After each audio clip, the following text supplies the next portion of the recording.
नमस्कार। आज हमारे सामने अजय मिश्रा की किताब है हार नहीं मानूंगा।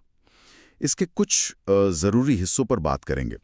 ये किताब जिंदगी में जो मुश्किलें आती हैं उनसे लड़ने की बात करती है, खुद पे यकीन बनाए रखने की, और हाँ, अपने लक्ष्य के पीछे मतलब डटे रहने की। तो चलिए ज़रा इन विचारों को और करीब से समझते हैं, देखते हैं कि इसमें हमारे लिए क्या खास है। पहली नज़र में ही मतलब साफ लगता है कि ये सिर्फ किताबी ज्ञान नहीं है। जी नहीं, बिल्कुल नहीं। ये तो निजी तजुर्बों पर और जो मन में रुकावटें होती हैं ना, उन्हें तोड़ने के तरीकों पर आधारित लगती है। और इसकी जो जान है वो जज्बा है, हार नहीं मानूंगा। बिल्कुल। और किताब का एक आप कह सकती हैं बुनियादी नुक्ता यही है, आत्मविश्वास, यानी खुद पर भरोसा। यही वो चाबी है जो नामुमकिन लगने वाले दरवाजे भी खोल सकती है, ऐसा लेखक का मानना है। और ये देखना बड़ा दिलचस्प है कि कैसे मतलब अपनी अंदर की ताकत को बाहरी मुश्किलों पर हावी होने का एक तरीका बताया गया है। अच्छा। ये नहीं कि सब कुछ किस्मत का खेल है। हाँ, और ये जो अंदरूनी ताकत बनाने की बात है, इसमें एक बड़ी रुकावट भी तो होती है, वो नाकामयाबी का डर। बिल्कुल। लोग अक्सर कोशिश करने से पहले ही हार मान लेते हैं। इस डर के बारे में किताब क्या कहती है? ये बहुत अहम सवाल उठाया आपने। किताब इसी डर को देखने का नजरिया बदलने पर जोर देती है। अच्छा, कैसे? इसके मुताबिक हर असफलता वो असल में एक सबक है, भविष्य की तैयारी का हिस्सा।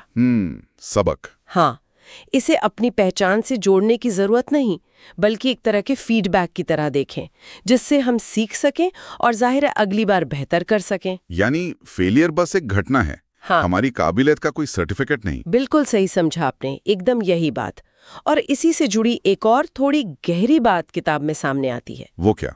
वो ये कि समाज क्या सोचता है या बाहरी दुनिया को बदलने की कोशिश करने से भी पहले हमें खुद अपने अंदर जो हमने सीमाएं बना रखी हैं ना, उन्हें तोड़ना होता है। अच्छा, पहले खुद की सीमाएं। जी, जब हम खुद पर लगाए गए उन बंधनों से आजाद होते हैं, तभी हमें बाहर कुछ बदलने की हिम्मत और ताकत मिलती है। तो ये एक सीधा कनेक्शन है खुद के बदलाव और बाहरी असर के बीच। समझ गया। तो ठीक है, खुद पर यकीन हो गया, असफलता से सीखना हो गया, ये तो जैसे नींव बन गई। लेकिन मंजिल तक पहुंचने के लिए क्या सिर्फ इतना काफी है?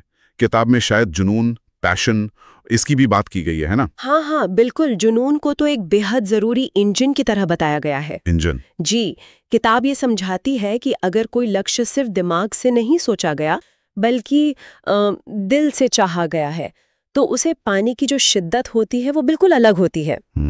लेकिन एक बात और, सिर्फ जुनून होना काफी नहीं है। अच्छा। सपनों को जिंदा रखने के लिए लगातार कोशिश करते रहना, रोज मेहनत करना, वो भी उतना ही जरूरी है। हाँ, ये बात तो है। हाँ, क्योंकि बिना लगातार प्रयास के जुनून भी क्या है, बस एक अधूरी सी ख्वाहिश बनकर रह जाता है। और ये लगातार कोशिश करने की हिम्मत, ये कहाँ से आएगी?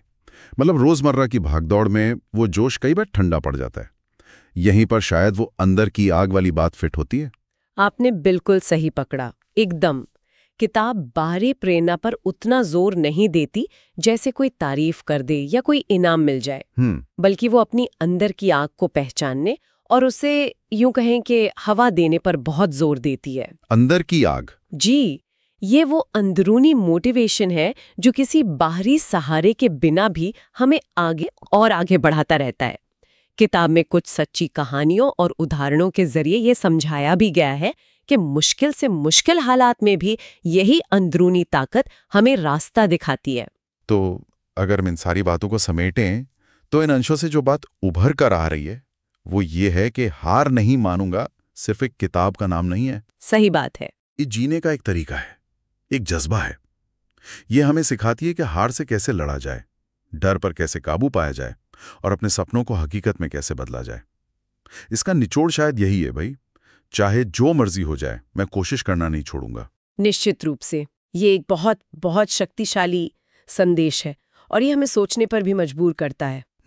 और यहीं से एक सवाल मेरे मन में आ रहा है जिस पर शायद हम सब सोच सकते हैं। बताइए। वो ये कि जब हालात वाकई बहुत ज्यादा मुश्किल हों, जब बाहर से कोई उम्मीद नजर ना आ रही हो, बिल्कुल अंधेरा सा लगे, तब उस अंदर की आग को जिसका जिक्र किताब करती है, उसे कैसे पहचाना जाए और सबसे बड़ी बात, उसे जलाए कैसे रखा जाए।